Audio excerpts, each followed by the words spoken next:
શ્રવણ સેવા ફાઉન્ડેશન દ્વારા સતત બીજા વર્ષે મોટા પાયે આયોજન કરતા ગૌ માતા અને નંદીશ્રીની મહારાજને 2001 કિલો તાજો અને ઠંડો કેરીનો રસ પીરસ્યો છે। ગૌશાળાની તમામ 9 ક્યારીને કેરીના રસથી ભરી દેવામાં આવી હતી। ફાઉન્ડેશનના નીરવ ઠક્કરે જણાવ્યું કે ઘર ઘર સુધી કેરીનો રસ પહોંચે તે પહેલા ગૌશાળામાં પહોંચે તેવો અમારો સંકલ્પ હતો। ગૌ માતા કેરીની છાલ અને ગોટલી નહીં પરંતુ કેરીના રસના હકદાર છે। વિતેલા સપ્તાહથી આ કાર્યક્રમનું આયોજન ચાલી રહ્યું હતું।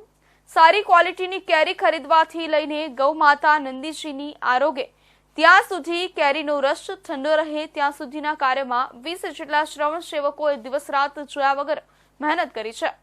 ગૌશાળામાં અંદાજિત 700 જેટલી ગૌ માતા નંદીજી મહારાજ તથા અન્ય પશુનો વસવાટ છે, જેથી ગણતરી પ્રમાણે પ્રતિ પશુ 2.80 કિલો કેરીનો રસ જમી શકે તેવું આયોજન કરવામાં આવ્યું હતું।